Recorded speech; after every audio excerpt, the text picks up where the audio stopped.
Yo guys, what's up and welcome to my new video from me, in which I'm showing you my top 12 interactions with Lavahound in 2023, which makes you instantly a better Lavahound player. So before the video starts, just make sure to subscribe to the channel. Also liking this video is highly appreciated. And now starting instantly with the first interaction, because I don't want to let you wait, guys. So a lot of times it happens that you just have your fireball against the balloon. You're fireballing a loon gets a hit, and that's something you can avoid by playing the fireball perfectly as I'm just showing you it right now. So let me just cycle through to the next loon. Here we go, and now just playing the same thing, opposite lane, but you guys can see that you do not have to get this hit. It's just important fireballing the loon while he kinda already connected to the tower. So just let me just that's it, guys. That's it. It's just important fireballing the loon while the loon already just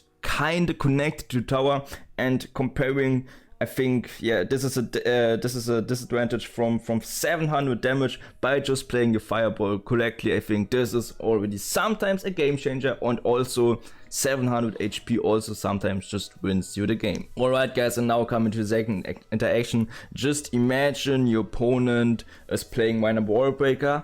Imagine he played his Spear Goblins out of the hand, he played his Fireball off the hand, and the only answer which is left against your balloon are the bats. So now I want to show you that it's possible, in case you're already expecting the bats, it's possible defending bats flawlessly by not even predicting them. So now I'm getting down with the balloon. For sure you need to have your zap already ready, expecting the zap. So now I'm getting down with bats on the other account, just zapping them, and bats are not even getting any hit on my balloon. So balloon is making full amount of damage on the tower. So it's important, as I just said, keep the zap already ready on the hand, and maybe also just cover the range already, but then just zap the range instantly or zap the bats instantly, and that's how you are able defending bats by, well, bats actually didn't even got any kind of damage on the loon. So the loon is often, a lot of times, able making one more damage, and sometimes one more damage on the tower is a game breaker and it wins you the game.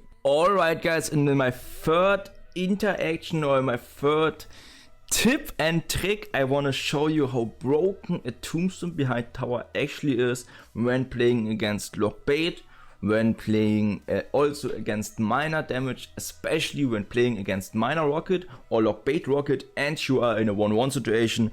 I can recommend to you guys, just make sure playing your tombstone like this or like this. The advantage of playing the tombstone one corner more at the right, you are able cycling through the next tombstone. The negative thing is for sure that one goblin bell which might spawn here is not connecting onto the tombstone, but he is connecting onto the tower. So I can recommend to you guys, especially when playing, for example, against the Nate deck. I'm doing it all of the times against Nate. Nate just has lock and rocket as in spell, for sure also the delivery, but delivery is dealing nothing. So make sure playing a tombstone like that, the only possibility for your opponent killing this tombstone is making a 6-3 trade, which is incredible good for you, and which you try to get on. So for example, your opponent has to get down with a tombstone with a miner like here, which is already an advantage for you, because this is a tombstone which is not on a safe spot. So the tombstone, the miner is also just getting hit by the third tower. And now I also want to show you how good this tombstone actually is against the goblin bowl. So right now I'm getting down with this one. So you can see some skeletons took care of the goblin bowl right here. Some skeletons took care of the goblins right here. So yeah, this is a tombstone I can recommend against goblin bowl. Play tombstone one corner more in the middle, and one against miner, the tombstone one corner more at the right. But this is a tombstone which is impossible killing with value for opponents with minor rocket and with lock bait rocket. And also, sorry for my English, it's so hard for explaining it.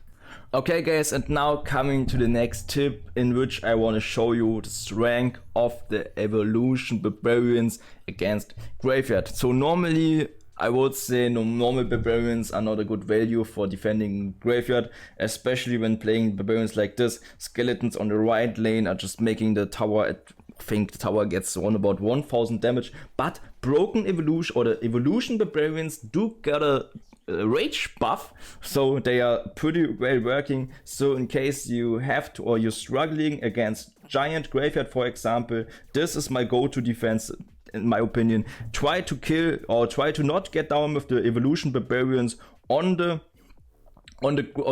giant. Try to get down with the evolution barbarians on the graveyard. You can see the graveyard is just dealing around about 200 damage, but comparing this one to the barbarians, and in my opinion the graveyard would get around about 500 or 600 damage. This is also an interaction which is pretty rare in my opinion. So I want to tell to you guys, in case you have the possibility getting down with evolution barbarians onto graveyard, do this, because they are an incredible good answer against graveyard.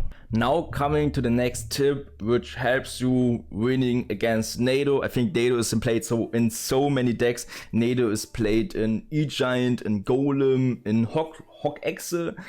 In graveyard also there's a lot of Nado. So now I'm showing you how to boost the balloon at the right or at the left lane from your from the arena, so your opponent is not even able killing this or kiting this loon to the king tower. So in case there's a loon like that, your opponent can try kiting it to the king tower, but you guys can see it's impossible. If you didn't understood what I did, just go back, I think 10 seconds. I just boosted the balloon a little bit to the right while I exactly played the loon where the Lava Hound was also at the same corner. So this works incredibly well against E-Giant, Hog Exe, but for sure, okay, against Hog Exe, your opponent always has Rocket, but against E-Giant it works pretty well. It works well against Golem and all of the other Nado decks, which you might face in the arena.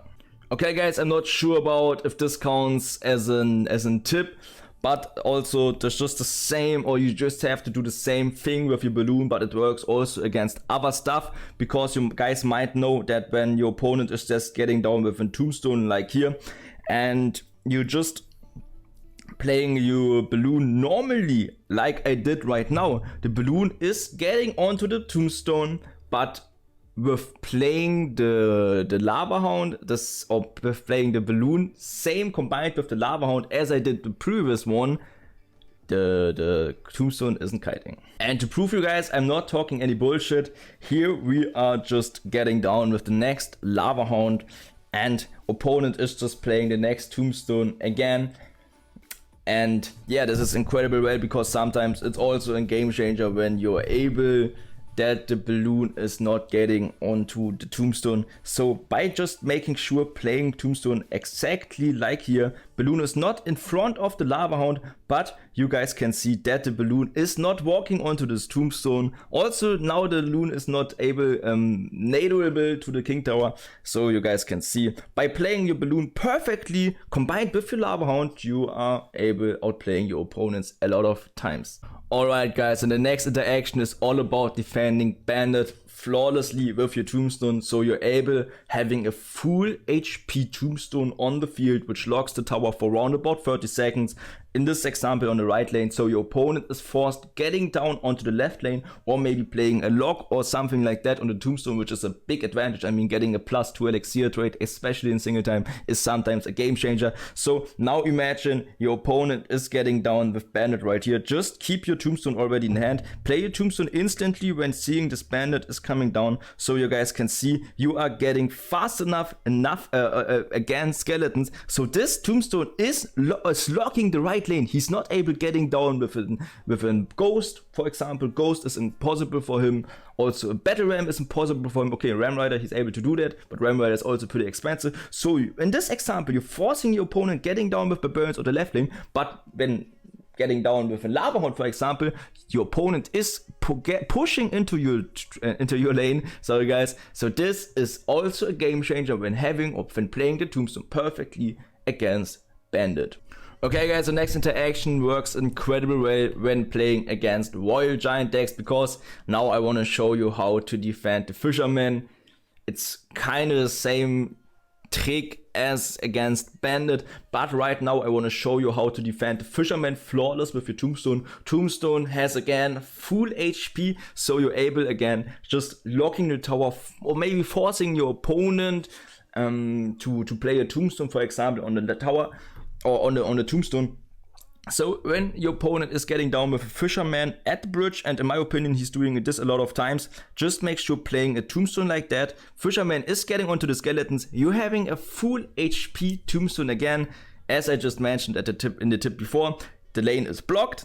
You're forcing your opponent do not have the possibility pressuring at the right lane, for example. For Ghost, you're forcing him getting down on the left lane or logging this Tombstone. So also an interaction which is a lot of times a game changer, especially in single times. Alright guys, the next tip is about boosting the balloon at the right lane with the help of the Skelly Drakes. So sometimes your opponent just has played the preemptive Tombstone, for example, on the same lane, and you just want to get the same lane down because same lane has just 1000 HP, opposite lane has 3000 XP, just for example. And now I want to show you how you avoid that the balloon also kites onto this bomb tower by just playing Skelly Drakes exactly right here. So boosting the balloon perfectly outside. Balloon is not getting onto the bomb tower, which is a lot of times a game changer, especially against Hog Cycle decks. Your opponent just has Firecracker and bomb tower. And if you didn't understood what I did, just make sure getting 10 seconds back, watching it again. But this is an interaction which is incredibly good for outplaying opponents. In my opinion, or in my experience, it's especially important outplaying Hog Cycle, Firecracker right now, which annoys me so much.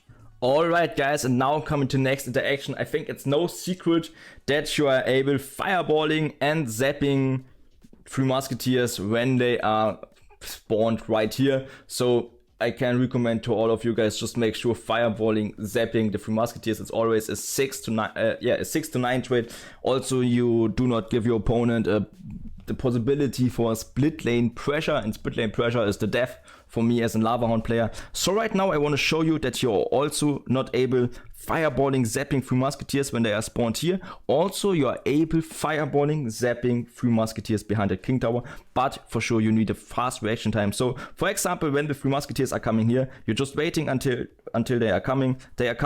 Right here, you're fireballing and zapping them, and you are able killing them completely, which is, as I just mentioned, a game changer. For sure, you need to expect them, you need to have a fast reaction time, but this is something which is needed in a lot of games. It's needed in a lot of games for being a good player. So also in Clash Royale, it's incredibly important for expecting Three Musketeers already and then having the best answers against that. And right now I wanted to show you that it's also possible defending Three Musketeers behind the King Tower. And so you are not able giving your opponent the possibility for split lane pressure. Also you're making a 6 to 9 trade. So I think it's worth it into my top 12 interactions or top 12 tips for Lavahound. Okay guys, and the next tip is just about activating the King Tower against an early E-Spirit. For sure it's not worth it activating the King Tower all of the times, but at the beginning of a game sometimes I think it's worth it when your tower has 3000 HP, both of the towers are having 3000 HP. E-Spirit is played in a lot of Royal Giant decks, for example. For sure against the Royal Giant it's not worth it activating the King Tower, but even your opponent has Ghost most of the times and also Fisherman, so I think activating the King Tower when getting the possibility it's worth it. So for example, opponent is getting down with an Electro Spirit right here, just make sure playing your Mega Minion or your Skelly Drakes like this, so you're making the chain. And in my opinion, if you're able activating King Tower in early games against E-Spirit, it's a game changer. For sure when both of your towers just have 1000 HP left or something like that, it's not worth it, but at the beginning it's a lot of times worth it.